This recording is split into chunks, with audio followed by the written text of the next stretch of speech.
We'd like to thank Montecito Bank and Trust for their generous support in making Scam Squad possible. I'm Patty Teal. And I'm Deputy District Attorney Vicki Johnson. Scam Squad is up next. Sound off. 1, 2. Sound off. 3, 4. 1, 2, 3, 4. Scam Squad.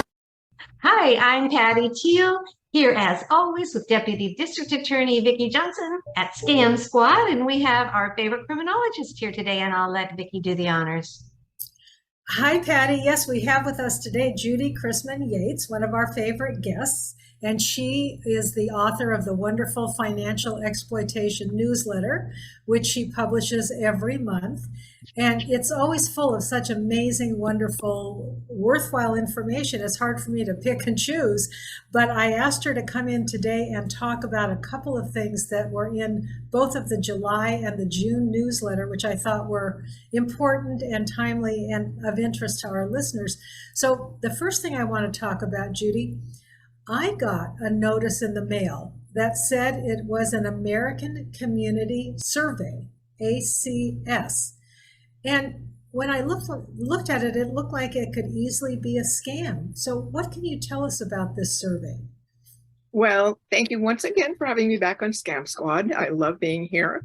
And you are absolutely right in being concerned about that. However, it does happen to be legitimate.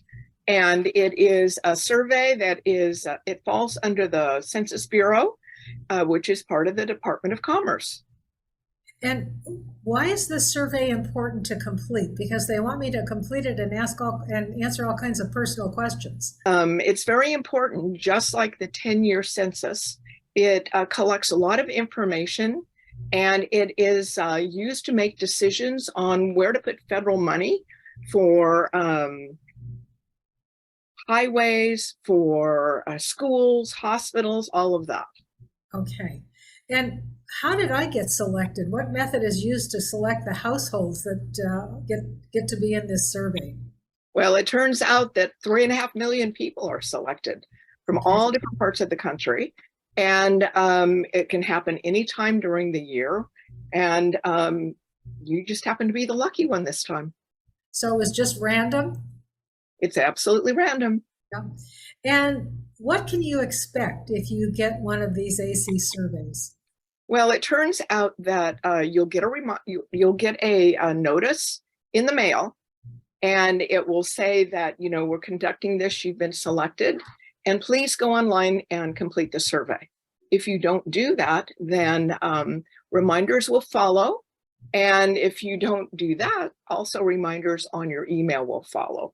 And a paper questionnaire will follow. They really want that information. It's really important to get that information so they know what to do with the federal money. And also, they may call you. They may show up at your door. And if they do show up at your door, they have to have a photo ID with the U.S. Department of Commerce seal and an expiration date on that. You know, I have a question about the census. I am not real good, to put it mildly, at answering those kinds of things. And actually, they sent a certified census to my house. I was shocked. I did sign for it. Now, a couple of weeks more have gone by. I guess I have to dig it up and fill it out and go to the site and answer the questions. Are we legally bound to answer the census? Well, without that information, they really don't know what to do with money.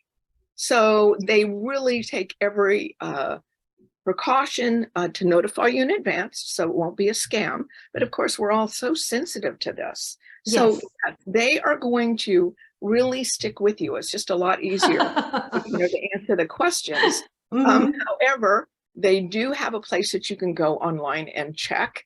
And if you go to the regional area, and it turns out California is in with 5 other states in the Los Angeles region, and you call 1-800-992-3530. One more time, that's 1-800-992-3530. And you can, check to see if it's valid. You can also go to census.gov and check on it and see what the form looks like. So if you get one of these AC surveys, but you're not sure and you want to verify that it's legitimate, is this where you would go to check? Yes, exactly. All right. So I'll go ahead and complete that survey. Thank you for reassuring me that it's not a scam. I'm suspicious of everything these days, everything. Good. So, we all should be.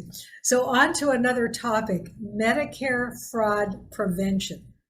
Now, individuals who receive Medicare benefits get monthly statements, or they should be getting monthly statements. What should recipients of Medicare do with these statements? Well, a little about Medicare. So it's a federal health insurance program for people that are 65 and older, and some people who are younger with disabilities and end-stage renal disease. They also are on Medicare. And once you get your statement, it should come every month. You really need to check, especially for things that you did not experience, you didn't order, tests that may be added on there, COVID tests that you did not ask for, or maybe COVID tests were sent to you and you didn't order them. So you need to check that carefully and balance it out. It's like, think of it like your credit card or your checks, and you want to balance and make sure that it's reconciled and it's all the services that you've actually experienced. Okay. So in other words, if you find that the statement has a treatment on it that you didn't receive, or some other discrepancy, a doctor maybe that you didn't even see, what should you do? Well, the first thing you ought to do is just check with the health provider, whoever it is that, the name on that statement. And if you do not get the answers that you want, then I would call Medicare. That's 1-800-Medicare. And even if you still don't get the answers that you want or that you need, you can go ahead. They have a senior medical patrol, which has detailed information on scams, a senior Medicare patrol, and it's for preventing fraud. So that's really an important place to check. So let's say that I'm billed for a COVID test and my doctor didn't order a COVID test. Not that doctors have to order it, they don't. But I didn't go anywhere to get a COVID test, and yet it shows up on my Medicare statement. What do I do? Well, in that particular case, for COVID tests, you would go to the Health and Human Services Office of the Inspector General. So you can do that online, or you can call 1-800-HHS-TIPS. That's 1-800-447-8477. And I know that Medicare fraud is really rampant, and it's a huge debt, a huge bill. What is the estimated annual cost of Medicare fraud? Do you know that? Yes, it's amazing. It's estimated to be over $60 billion each year. Oh, 60 billion. that is just shocking. It certainly is. Yeah, and so really we all need to do our part by reporting a false part of the statement if we get it. If there's a false entry on the statement, that's the little bit that we can do to prevent that kind of fraud from happening. Because if we all report the entries that are not accurate, that are not correct, that are fraudulent, at least maybe that won't get charged. That will be discovered and somehow clawed back. Exactly. We want to try to keep the expenses down because ultimately we're all paying for this as taxpayers. So we really need to do our part and just verify that we got the services, not too many, not too few, the ones that we ordered, and just reconcile that statement. Okay. So speaking of the cost of fraud, we know that AARP is the American Association of Retired Persons, and their literature is directed at people 50 years and older. And they have excellent fraud information for all ages. In the June report, how much did they estimate that seniors had lost to elder financial exploitation? Well, this is another amazing number, but they estimate $28.3 billion a year is stolen from adults over 60 in the United States alone. Say that number again. $28.3 billion a year. billion dollars. That Billion. is just, that's stunning. And you know that number, you get different numbers depending on where you look and what statistics that you look at. If it's Federal Trade Commission, they have their statistics. If it's IC3, they have their statistics. But my understanding is that this number was kind of a compilation of all different sources of senior financial fraud. And this is what AARP was able to put together as what they believe is the actual, you'll never know the actual number because, as we know, not all of it gets reported, but close to the number of cases that are actually reported. And it's really stunning. Correct. Stunning. So also speaking of AARP, they have something called the Fraud Watch Network. What services does Fraud Watch Network provide? Well, they have what is called the as you said, the Fraud Watch Network, and it has a place to go to look up scams, a scam tracker, where you can input a report if you've had a problem, but you can check them out specifically. You can get regular updates, hear directly from fraud experts, which is, amazing. You actually have real life stories that they share. And you can go on and share your story with a social network that AARP has put together. The online resources help protect veterans, service members, and their families. And a really interesting side note is I learned that it was started in 1958, AARP, in 1958 in Ojai, California, which is just about 30 miles from Wow. Interesting. I didn't know that. Yes. Yeah. It's an outstanding organization, and they do send out a soft cover flyer every month, actually 2 of them, a magazine to seniors if you've signed up for it. It's excellent. You'll see in the newsletter. I actually just put in the newsletter resources that I have read that I think people might be interested in, and the links so that they can look them up. And AARP is an excellent one.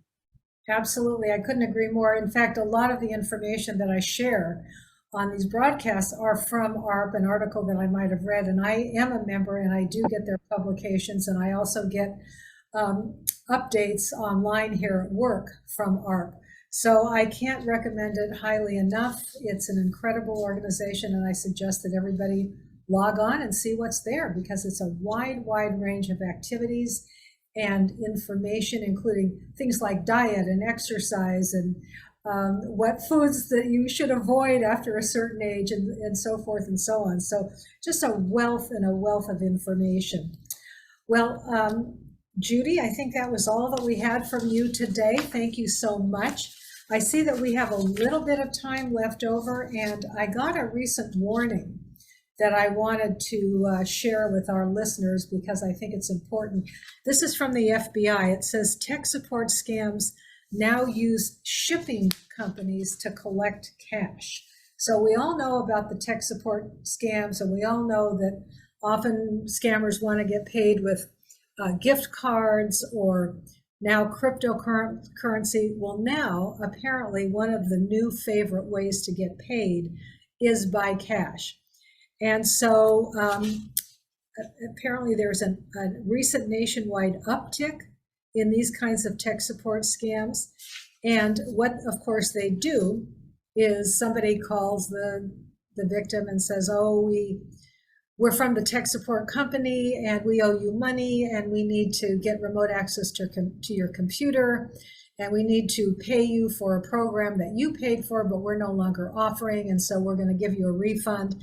And they encourage you to give remote access to the scammer, and then, log on to your bank account so that we can deposit that money back into your bank account. And of course, they make the big mistake, and instead of depositing $400, which they say they owe you, they deposit $4,000. And so, oh my gosh, $3,600 that I made the mistake and I put it in your account and I need to get it back, otherwise I'm going to lose my job, and a whole big sob story. But what they want the victims to do now, they used to say, go down, buy gift cards, $3,600 worth, and ship that off to us. I guess they finally figured out that was too time consuming. So now they want the victims to go to their bank, take out $3,600 in cash, usually stick it in a magazine so it can probably be undetected by scanners. Put the magazine in a box, wrap the box up, and ship it off. And they usually instruct victims to ship packages containing money to pharmacies and retail businesses that are equipped to receive shipping company packages. So to a legitimate business that is set up to receive shipments. But anyway, that is the latest thing that you need to watch out for and be afraid of. Anybody asks you to go get cash, and I've heard about this recently, by the way. Anyone tells you to go to the bank, get cash, put it in a box, ship it off to a particular address, you're dealing with a scammer. Just stop right there, full stop, don't go any further. And of course, the FBI does give us tips how to protect yourself from scammers. And here it is. Never download software at the request of an unknown individual who contacted you. We all know that one. Never allow an unknown individual who contacted you to have control of your computer. We know that one. Do not click on unsolicited pop-ups, links sent via text messages, email links, or attachments. And again, we've warned about this many, many times. And then, of course, do not contact the phone number in a pop-up text or email. So if the text or the email refers you to a phone number, don't dial the number. And the last one, and the one that we just talked about, never send cash via mail or shipping companies.